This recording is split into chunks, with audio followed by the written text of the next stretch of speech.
Good morning. So today we are going to deal with the last topic, that is chromosomal disorders. इससे पहले हमने करा है Mendelian disorders और difference. Again I am recapitulating. In case of Mendelian disorders, the defect is in a single gene or the product of the gene.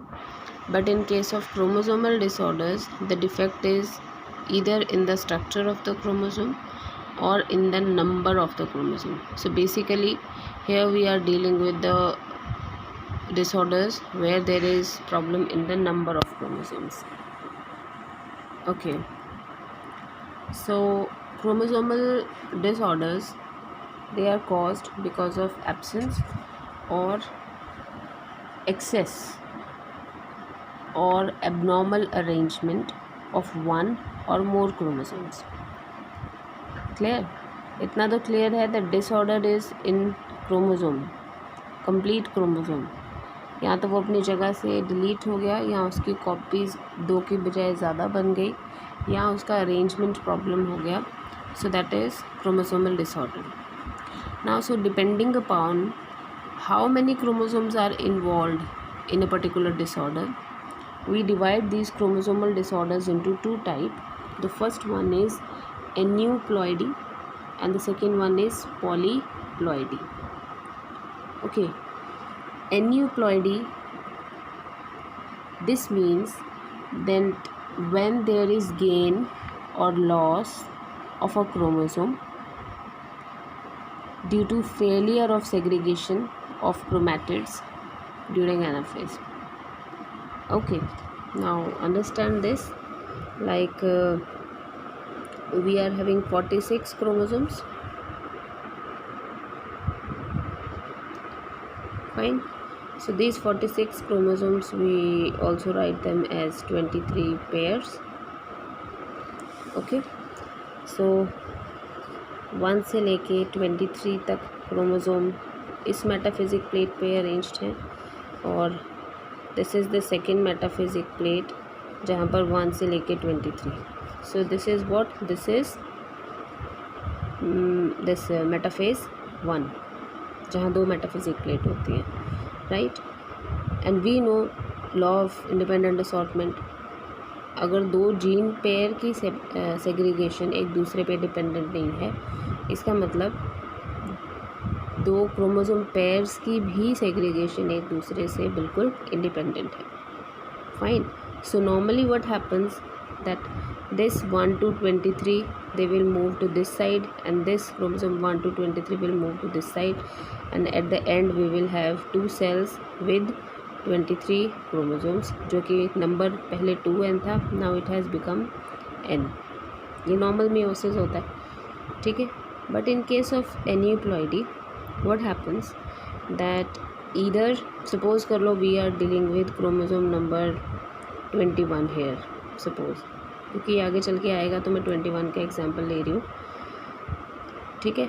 ये 21 chromosome में normally एक ने इधर और एक ने इधर जाना था, but due to some reason ये दोनों 21 क्रोमोसोम इसी तरफ चले गए. तो रिज़ल्ट क्या हुआ कि यहाँ पर 23 की बजाय कितने क्रोमोसोम्स हैं, 24. ठीक है. एक्स्ट्रा क्रोमोसोम कौन सा है, क्रोमोसोम नंबर 21. ठीक है. Fine. So when suppose this is formation of an egg. अब ये एग में 21 की कितनी कॉपीज़ हैं, 2. बाकी 1 से लेके 23, बीच में 21 स्किप कर दो, वो नॉर्मल है, उसको हम काउंट नहीं कर रहे. नो डाउट वो भी इसी में है. So this is an egg. और स्पर्म फॉर्मेशन अगर सपोज़ नॉर्मल हुई है, 1 से 23 इधर चले गए, 1 से 23 इधर, सो वहाँ पर 21 की कॉपीज़ कितनी है, सिंगल, क्योंकि नॉर्मली तो इन्होंने सेपरेट ही होना था ना ड्यूरिंग गैमीट फॉर्मेशन. तो स्पर्म जो आया है that is suppose normal and egg is abnormal. ठीक है. So when this egg and this sperm they will fuse, so 1 से लेके 23 की कितनी कॉपीज़ होंगी, 2. बट जो 21 क्रोमोसोम होगा देयर विल बी 3 कॉपीज़. तो इस टाइप के म्यूटेशन को या इस टाइप के डिसऑर्डर को what we will say this is a trisomy. ठीक है। अब एन्यूप्लॉइडी का मतलब है कि क्रोमोसोम अगर टोटल हैं 23 पेयर्स, ठीक, if the problem is in 1 pair, 2 pairs, 3 pair, 4 pair, 5 pair, करते करते 22 पेयर्स, और ये था 23rd पेयर, एक से लेके 22nd पेयर तक अगर कोई भी क्रोमोसोम एक्स्ट्रा आए या कोई क्रोमोसोम कम हो जाए, हम उसे क्या काउंट करेंगे? एन्यूप्लॉइडी। ठीक है। But if the problem is in the complete set, कि सारे के सारे पेयर्स इन्वॉल्व हैं 1 से लेके 23, so that type of mutation is known as polyploidy. I am repeating, if the problem in the chromosome number, that problem can be gain or loss, anything. If problem is in only one chromosome और बाकी 22nd chromosome से लेके 23rd तक they are normal, but we will call this is aneuploidy. If suppose first और second में problem है, third से लेके 23 तक normal है, then again it is aneuploidy. So इसी तरीके से जब तक कंप्लीट सेट इन्वॉल्व ना हो जाए तब तक हम उसको क्या काउंट करते हैं? Aneuploidy. Whereas polyploidy means change in the complete set. Suppose something is 2n diploid, ठीक है।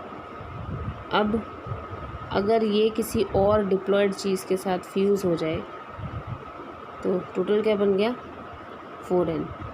या यही डिप्लॉयड चीज़ किसी हैप्लॉइड चीज़ के साथ फ्यूज़ हो जाए, ये चीज़ का मतलब क्या है? Egg and sperm. So total number will be 3n. So 3n is complete, you can say increase in the number of complete set, so that type of mutation is known as polyploidy. ठीक है। I hope difference clear हो गया। एनीप्लॉइडी में जितने भी number of chromosome हैं, जितने वो पेयर्स हैं, अगर आप ड्रोसोफिला का केस लोगे तो वहाँ कितनी पेयर होती हैं? 4 पेयर्स। तो अगर पहली पेयर में प्रॉब्लम है तो भी एन्यूप्लॉइडी काउंट होगा, सेकंड में प्रॉब्लम है तो भी एन्यूप्लॉइडी, थर्ड में प्रॉब्लम है तो भी एन्यूप्लॉइडी, 1 2 3 तीनों में प्रॉब्लम है तो भी एन्यूप्लॉइडी। बट अगर first, second, third, fourth all 4 are involve, then that will be included in polyploidy, not aneuploidy. Clear? Okay. So now next is types of aneuploidies. Okay, aneuploidy can be divided into these 3 main types. उसके बाद 4th, 5th, 6th extra हो सकती हैं। So first type is known as नलीसोमी। नली का मतलब क्या होता है? नल सेट कौन सा होता है मैथ्स में? 0। ठीक है। So that means when the chromosome pair is completely lost from the set. What does that mean? Suppose this is a person who is having 46 chromosome, मतलब 1 से लेके 23 पेयर्स इसके पास हैं। अब सपोज़ करो कि इसकी क्रोमोसोम नंबर 4 ये दोनों ही डिलीट हो गए, लॉस हो गए। ठीक है। तो दोनों के दोनों क्रोमोसोम इन्वॉल्व हैं, दोनों का ये नंबर क्या है? 0। तो मतलब इसके पास अब कितने क्रोमोसोम पेयर बचे? 22 pairs. 1 pair is completely lost. ठीक है। So what we will write कि normally it was 2n, but 2 chromosomes they are deleted. So this is how we write down nullisomy. ठीक है। देन इस चीज़ को अगर मैं ऐसे लिख दूँ 2n -1 -1, मतलब तो वही है 2n -2, बट इन दोनों में डिफरेंस है। In this case total diploid chromosomes में से, टोटल 46 क्रोमोसोम्स में से जो 2 क्रोमोसोम डिलीट हुए हैं, both the chromosomes are same. That's why this type is known as nullisomy type of aneuploidy. Fine. But in this case, out of 46, again 2 chromosomes are missing, but these 2 chromosomes are of different type. Suppose कर लो एक chromosome number 5 delete हो गया और एक 7, ठीक है, तो इसको हम क्या बोलेंगे, this is known as monosomy, कि क्रोमोसोम नंबर 5 का भी एक ही पेयर है इसके अंदर और एक ही क्रोमोसोम है इसके अंदर, और क्रोमोसोम 7 का भी एक ही क्रोमोसोम है और उसका जो दूसरा पेयर था वो डिलीट हो चुका।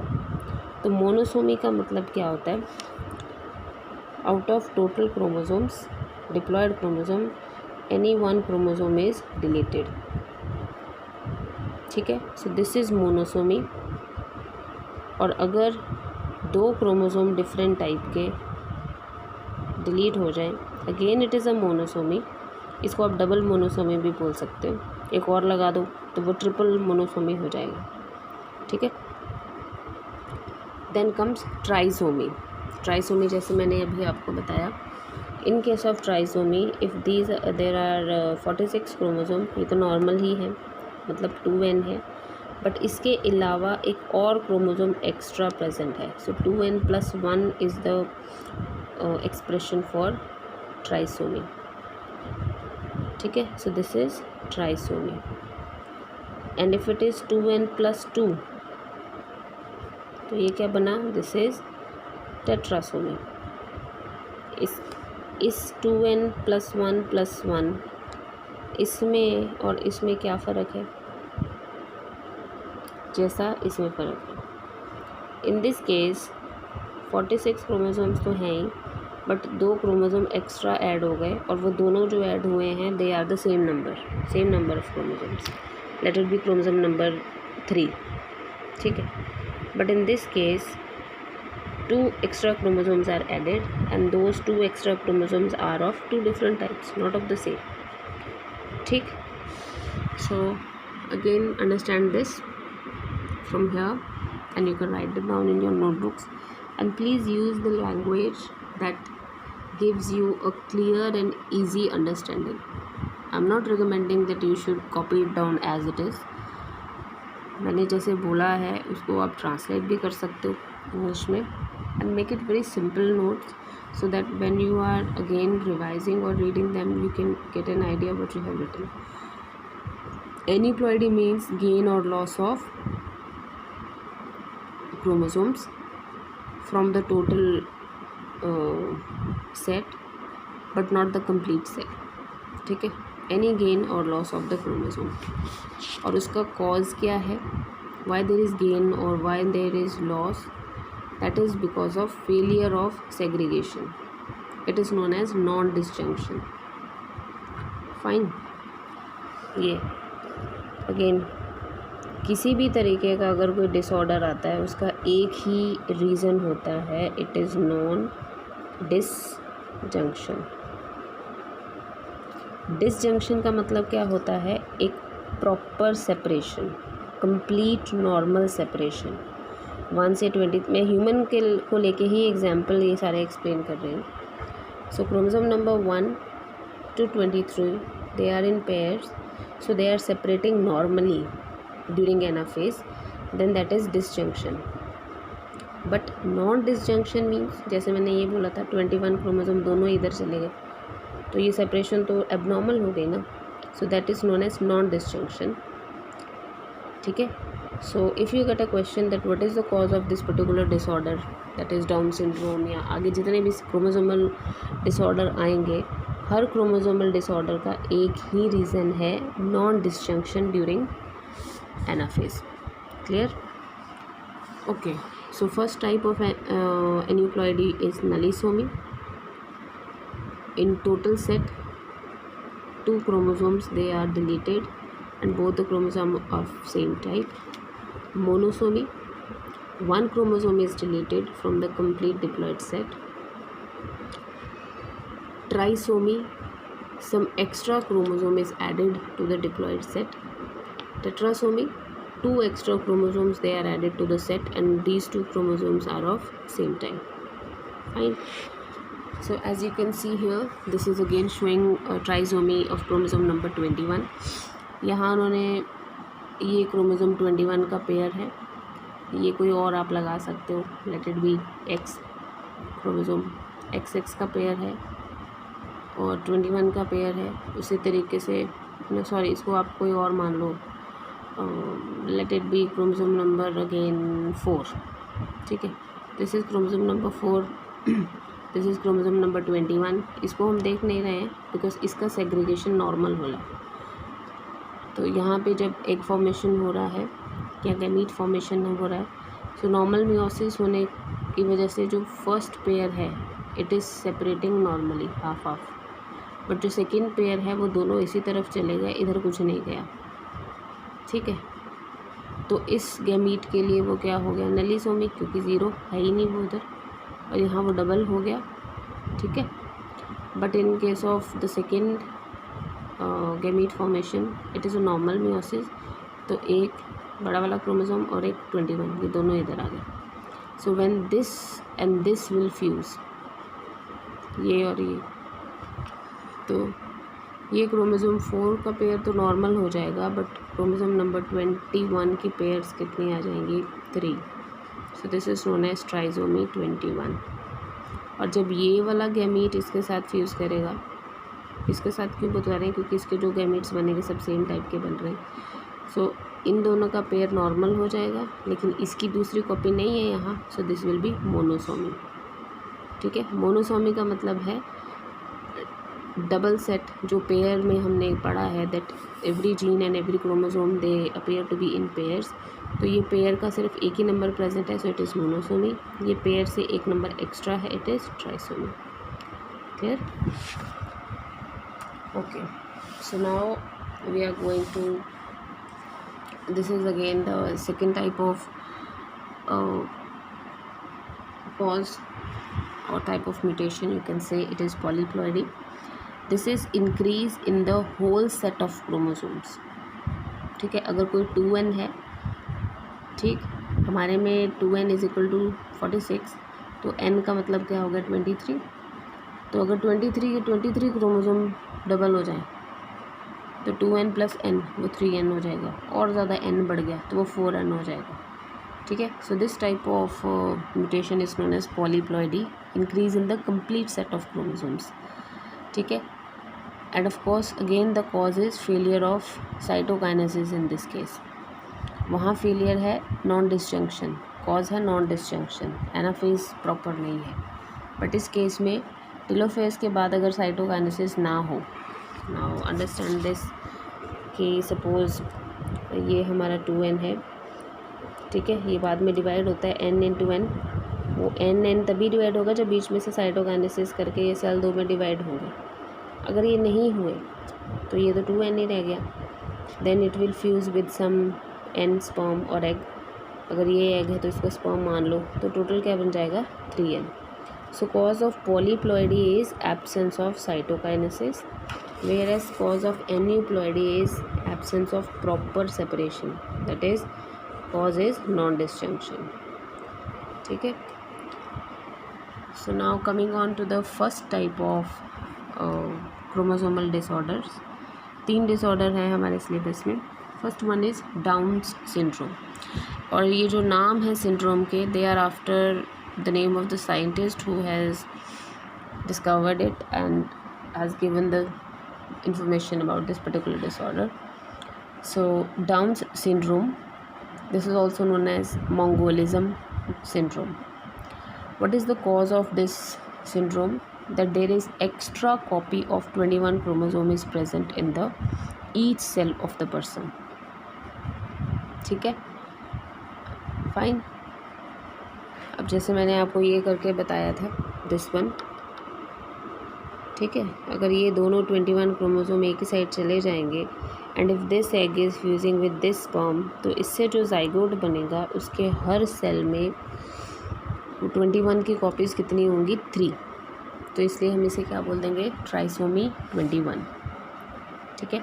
सो chromosome number involve is 21 and there is additional copy. Now this is the original karyotype of down syndrome, ऐसे दिखते हैं हमारे क्रोमोसोम। तो ये 1 का पेयर है, 2 का पेयर, 3 का pair, 4, 5, 6 to 12, but we are focusing here, ठीक है। This is chromosome number 21 and how many copies you can see 1, 2 and 3, ठीक है, ये 21 है, ये 22 है, और ये इन्होंने 6 क्रोमोसोम ऊपर करके लिख दिए थोड़े रख रखे। सो this is trisomy 21. So how you are going to write down the karyotype of this Down syndrome? So you have to write down the karyotype of each disorder. So in case of Down syndrome,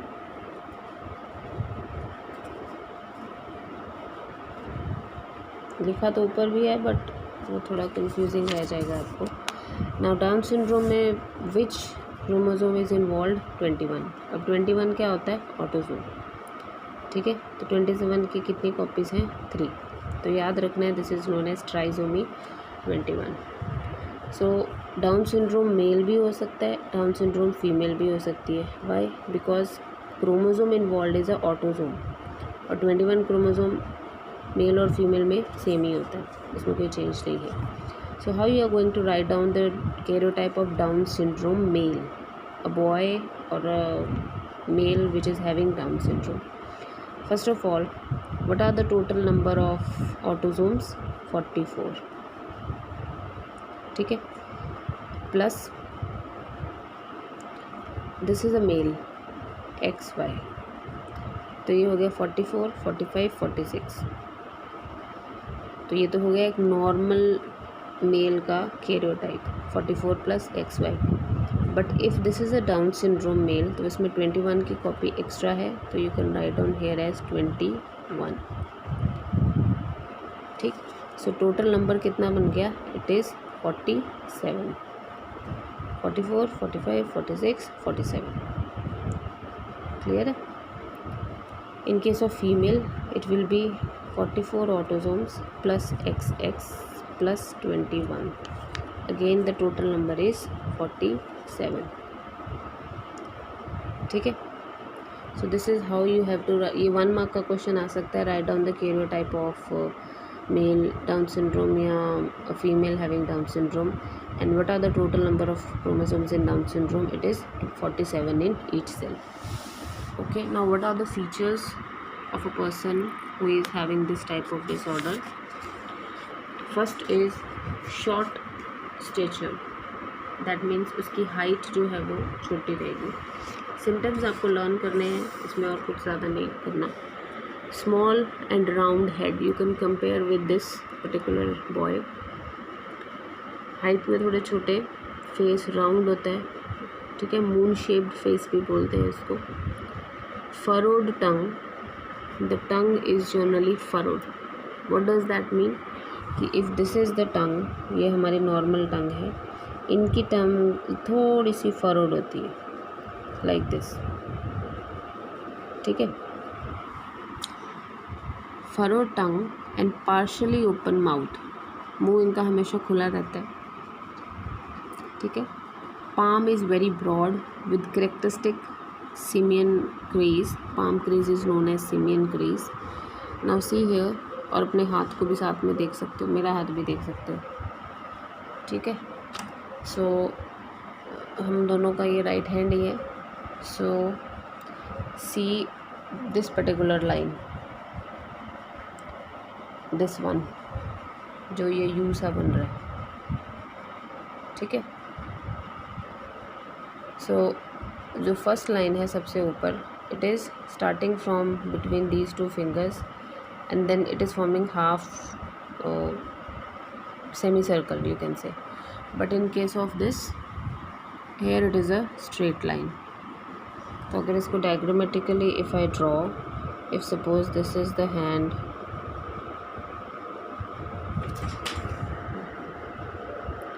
and if a person is normal, हाथ देखो कैसा बना.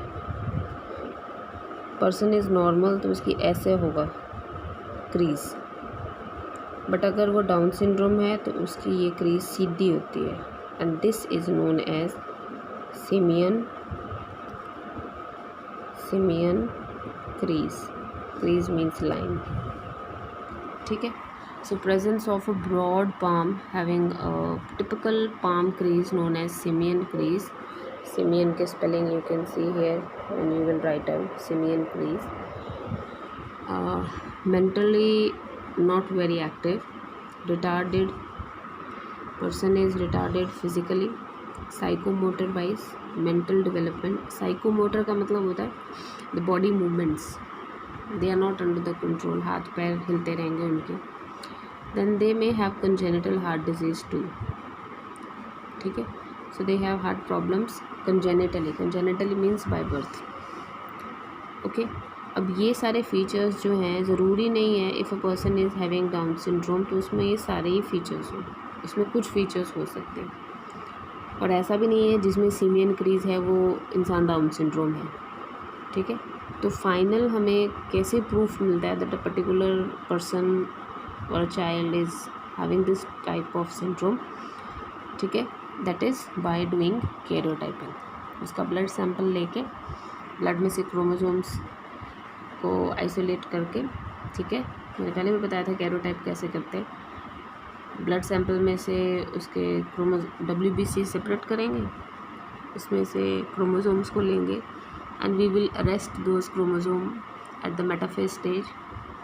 ठीक है, फिर उसकी picture click करेंगे और फिर उनको नंबर वाइज ऐसे अरेंज कर देंगे and then we will find out कि what are the number of chromosomes, that whether the each chromosome is occurring in a single pair only और मोर देन दैट. तो किसी भी क्रोमोसोमल डिसऑर्डर का final proof क्या है, उसका karyotyping, chromosomal pattern check करना. ठीक है, so this is all about down syndrome. Okay, next second type of syndrome is Klinefelter's syndrome. Okay, Klinefelter syndrome means presence of additional copy of X chromosome and this will occur only in males. ठीक है, तो यहाँ एक extra X का present होना, जैसे कि ये कैरियोटाइप है, you can see this is the picture of chromosomes. ये ऐसे, ये ओरिजिनल पिक्चर प्रॉपरली दिख रही है, ऐसे दिखते हैं हमारे क्रोमोसोम्स, कहीं से डार्क कहीं से लाइट, क्रोमेटिन यू क्रोमेटिन. ठीक है, सो क्रोमोसोम 1 की 2 पेयर्स हैं, 2 के भी 2 हैं, 3 4 5 सब कुछ 2 हैं. बट ये मेल है तो इसके पास X और Y भी है. ये Y देखो छोटा सा बना हुआ है and this one is X, but X it is present in double. तो इसके पास कितने एलोसोम हैं, कितने सेक्स क्रोमोसोम्स हैं? Actually 3 not 2. ठीक है, और presence of Y will make the fetus to be a male, but this extra X will add mental retardation to the fetus. So how we are going to write down the karyotype of Klinefelter? अब Klinefelter हमेशा क्या होते हैं? Mail. तो mail तो वो है. ठीक है, अब उसके पास ऑटोसोम्स कितने हैं, उसमें तो कोई प्रॉब्लम ही नहीं है क्योंकि ये sex related x related problem है. सो 44 प्लस XY, तो ये तो हो गया नॉर्मल मेल. अगर अब ये क्लाइनफेल्टर मेल है तो इसके पास एक एक्स्ट्रा X है, तो आप इसको ऐसे लिख सकते हो 44 प्लस XXY. सो टोटल नंबर बिकम्स 47 अगेन. हमने डाउन सिंड्रोम में भी किया that total number is 47. Klinefelter में भी टोटल नंबर इज़ 47. ठीक है, तो आपके बुक में भी एक क्वेश्चन है कि there is a boy and the total number of chromosomes in that boy is 47. So what possible disorder that boy can have? तो आपका आंसर होगा that the boy can either be having Down syndrome or it can be having Klinefelter and you have to explain them. अगर Klinefelter हुआ तो उसके पास extra X है, अगर down syndrome हुआ तो उसके पास एक्स्ट्रा 21 क्रोमोसोम है. ठीक है, ओके. अब what are the features? Overall the foetus will be masculine. Counting में वो मेल ही आएगा, but there will be feminine development too, like gynaecomastia. Gynaecomastia का मतलब होता है development of breast. This is also seen in the males which are having this type of disorder. Then they are sterile. Sterile means they cannot reproduce. Why so? because their testes, they are rudimentary. So one feature is rudimentary testes. rudimentary का मतलब होता है not properly developed. ठीक है. So because testes are rudimentary, so Klinefelter males are sterile, and of course they are mentally retarded. ठीक है. Why? Because of extra X chromosome. अगर कहीं पे मान लो 3 X हैं या 4 X हैं और उसके बाद भी एक Y है सपोज, फिर भी उसका सेक्स क्या बनेगा? मेल ही. ठीक है. क्योंकि वाई क्रोमोसोम इतना छोटा होता है और उसके पास सिर्फ वही जीन्स होते हैं which can produce testosterone, and the presence of testosterone around the zygote will cause the zygote to develop into a male foetus. ठीक है. ये भी एक तरीके का सेक्स डिटर्मिनेशन है कि कैसे मेल और फीमेल बनते हैं. फाइन. सो क्लाइनफेल्टर हमेशा मेल्स होते हैं.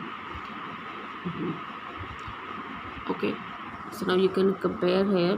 This is a normal male having 1 X and 1 Y, but this is abnormal mail.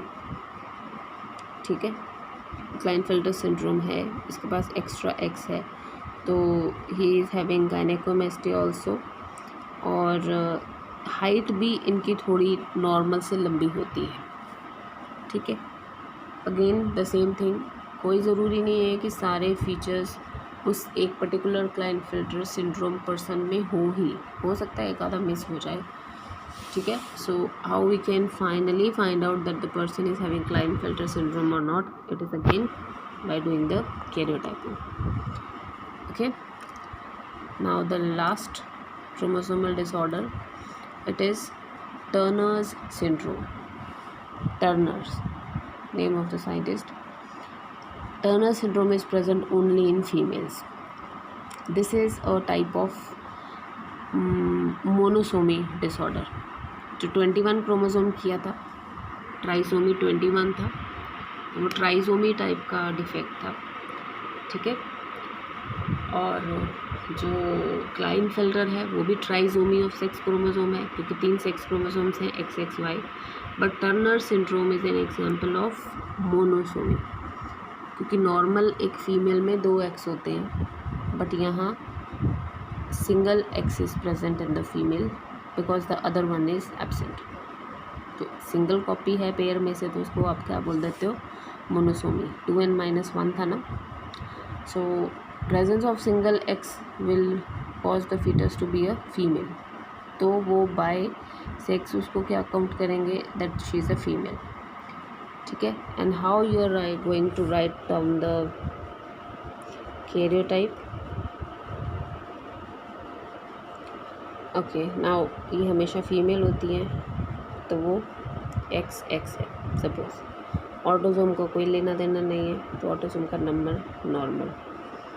But because this is a monosomy, तो दैट मीन्स दोनों में से एक X is absent. So this is the karyotype of a Turner syndrome female. 44 + X 0 ऐसे लिखते हैं इसको. ठीक है. So total number of chromosome is 45, एक कम 46 से. So what are the features? Again sterile. These females, they cannot reproduce, they cannot produce normal eggs, so they can't have next generation. Reason क्या है? Being sterile because of the rudimentary ovaries. Lack of other secondary sexual characters. ठीक है. Proper development नहीं है. जो breast है it is underdeveloped. Chest is very shield means बिल्कुल स्टीक सीधी. Then they are dwarf, height में थोड़े छोटे, mentally retarded of course. Then this is the main feature of Turner syndrome, webbed neck. इनकी नेक के आसपास बैक साइड पे एक एक्स्ट्रा फोल्ड ऑफ स्किन होता है. ठीक है. I send you some pictures of these disorders in the group so you can easily see. So presence of a webbed neck can give you an idea that the lady or the girl is suffering from Turner syndrome. ठीक है. But again the final decision or final confirmation test is only by doing the chromosomal by checking the pattern for by karyotyping. Now you can see chromosome number 1 6 to 12 ये सब normal, but यहाँ क्या है, एक single x chromosome, दूसरा x है ही नहीं. सो this is the karyotype of Turner syndrome. ठीक है. सो आई होप ये चैप्टर नो डाउट बहुत लंबा है, बहुत सारे सब पार्ट्स में डिवाइडेड है, दैट्स वाई हमने इसका इतना लंबा टाइम लिया. But still if you have any doubt in any particular topic you can ask me any time. Fine. So we are left with one topic जो कि actually practical point of view से हमें करना है. So that is pedigree analysis. So will do it very soon after this. और side by side you are supposed to cover your practical work also. Okay.